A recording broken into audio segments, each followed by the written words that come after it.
Well, friends, I'm pretty sure with this pandemic going on, I'm pretty sure some of y'all have been missing out on camping a lot. Well, get ready for a real camping experience because I'm about to review probably one of the most underrated horror slasher flicks there ever was, The Burning, right now. Big Days! Entertainment rankings and reviews.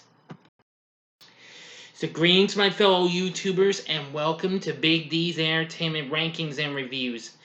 My name is Doyle, better known to y'all as the Big D, and this time around I bring to you a review of the 1981 slasher flick The Burning.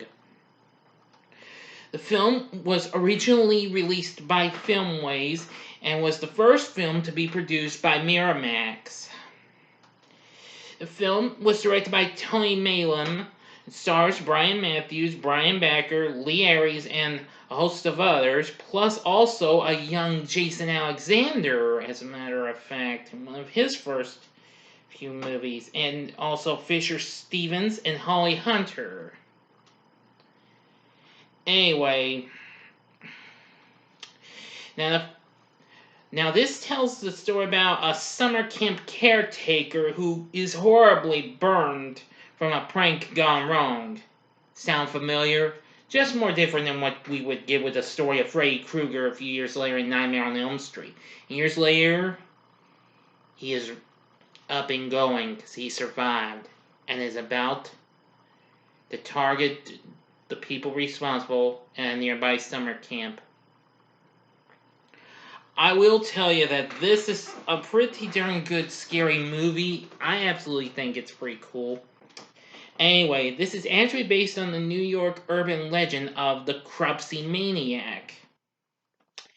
Now, screenplay for this was written by Peter Lawrence and Bob Weinstein, from a story conceived by, you guessed it, Harvey Weinstein. Plus, Malin was involved with that, and Brad Gray. Yeah, I believe that's the Brad Gray who went on to work on The Sopranos as a producer. And this actually marked the debut of Jason Alexander, plus Fisher Stevens and Holly Hunter. Plus, let's see. Rick Wakeman of the rock band Yes composed the score. I never knew that was actually him. Anyway, let's get to our story, shall we? Now, one night at Camp Blackfoot, several campers pull a prank on the caretaker named Cropsey by setting a worm-riddled skull with candles in the eye sockets next to his bed. When he's awoken by the campers banging on his window, he gets frightened by the skull and accidentally knocks it onto his bed, starting a fire. And the flames reach to a gas tank, which ignites Cropsey and his cabin, and he runs outside, engulfed in flames, and stumbles down into a river as the boys flee. 5 years later, Cropsey is, well, now about to be reborn because by a miracle, he survived and is released from the hospital despite having to deal with failed skin grafts, and wears a coat and hat to hide his deformities. Well, his first target is a prostitute as she lures him to her apartment, and once she sees him, we really don't get to see much of Cropsey's disfigurement. But he takes a pair of scissors and stabs her in a fit of rage. Ouch. Yep. And then only a second after that, he then arms himself with a pair of garden shears and sets out to another summer camp, Camp Stonewater. At the camp, the counselors and campers are playing baseball when one of the campers named Tiger goes to search for the baseball lost in the woods, and she finds the ball and runs back to the game, narrowly avoiding Cropsey. The next morning, a camper named Alfred scares Sally as she steps out of the shower. Yeah, mind you, there is gonna be a nudity alert. Oh, there is some graphic nudity in this, so subliminal boobies, buoy, bush, etc. Enough said. Sorry, I just threw that in just in case. Now, where was I? Oh, yes. Now, her screams bring the attention of counselors Michelle and Todd, and campers Karen A. catch him. Michelle is furious at Alfred's actions and demands that he leaves, but Todd talks to him. He learns that Alfred has no friends and was merely pulling a prank on Sally. But however, her boyfriend Glazer confronts him, but Todd gets him to back off, and the latter apologizes to Sally. That night, Alfred spots Cropsy outside his window, but nobody believes him. The following day, the campers are brought by Todd and Michelle on a canoe trip down to the river Devil's Creek. After Todd tells them about the legend of Cropsy, Karen A go to the lake to skinny dip. Yes, ultimate. That's the graphic nudity alert for you.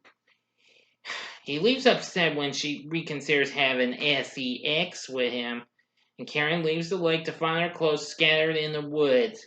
Does that sound familiar? Yeah, kind of like what happened to Terry, yeah, that's her name, in Friday the 13th Part 2, which actually came out the same year as this did. And actually, Tom Savini, who did the makeup effects on the first Friday movie, actually did the makeup effects for this movie since he decided not to do this Friday 2.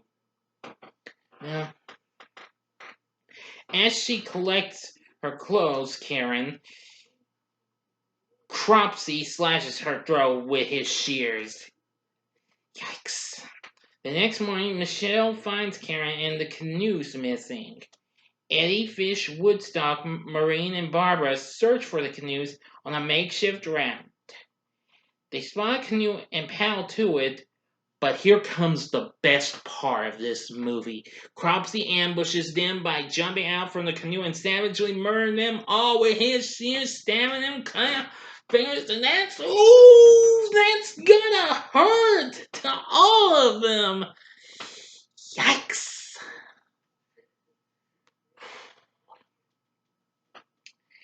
Meanwhile, Glazer has sex with Sally in the woods, but suffers premature ejaculation. When he leaves to get matches for a campfire, Cropsy shoves his shears into Sally's chest, and then returns only for Cropsy to stab him through the neck and pin him to a tree. Alfred witnesses his death and wakes up Todd, but he's rendered unconscious by Cropsy, who then chases after him. Meanwhile, Michelle finds the mutilated bodies on the makeshift raft and brings the remaining campers back to the camp to contact the police. Okay, I'm gonna give you 5 seconds to stop this video. Please go to the description box below to avoid and fast forward to the time to avoid ending spoilers, because this is gonna be the ending. Excuse me, everyone. So be prepared, because here we go.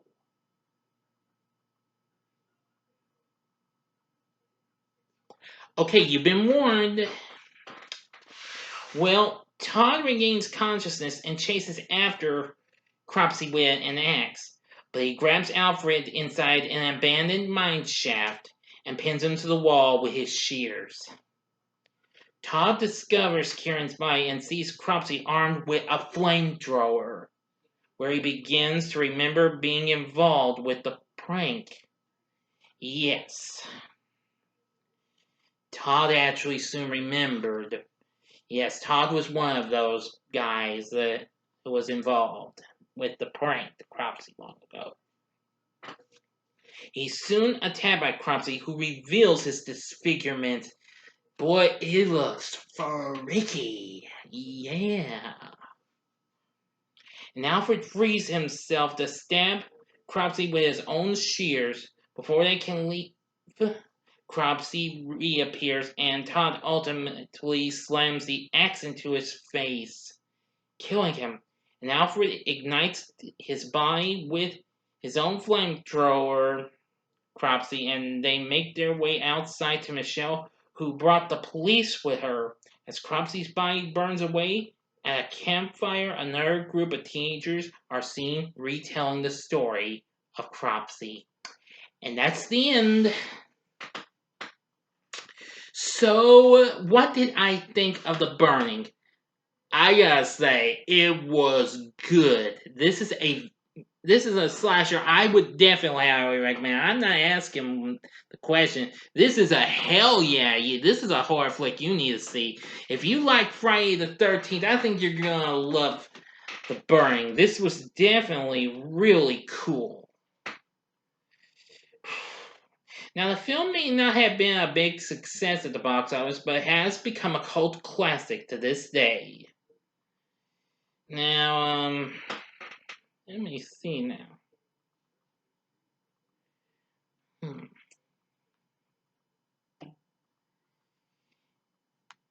Yeah.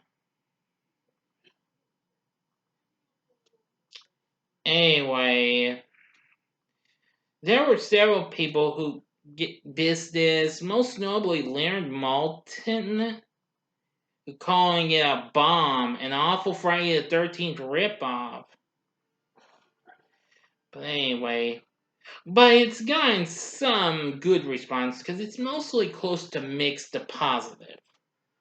Anyway, film has been released on DVD. It came out in 2007. Also, in 2013, it got released in a Blu-ray DVD combo pack by Scream Factory, which I think you can still probably find that.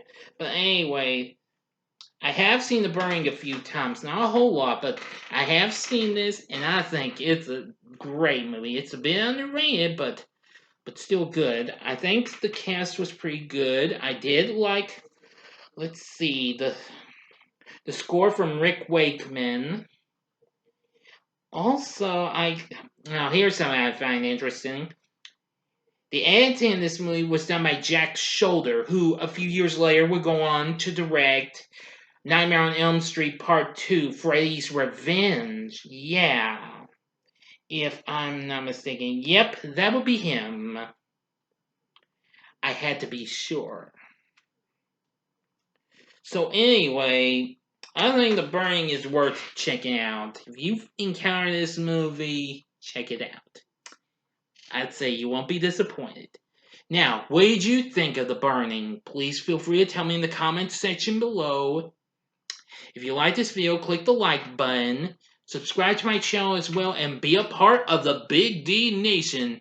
And join me again tomorrow night when I bring to you my Q&A. Now, you still got a little bit of time left, but not a whole lot. If you haven't sent me any questions, please try and do so on my Facebook page or through Messenger.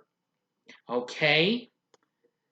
Or if you can't do it, no problem, because the Q&A is going to go live. Promise.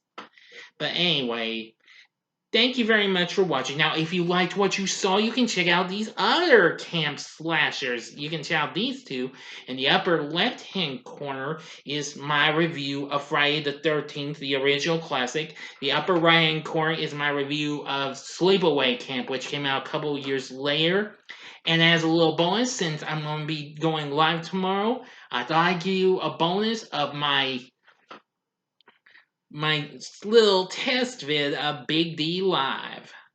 I do hope you would enjoy that, but if I can't get that up, well, don't worry, someone else will be in its place if they can't let me do that, okay? So forgive me. But anyway, in the bottom right-hand corner is the button you can click to subscribe. Thank you again for watching. Until next time, I'm the Big D saying, see ya!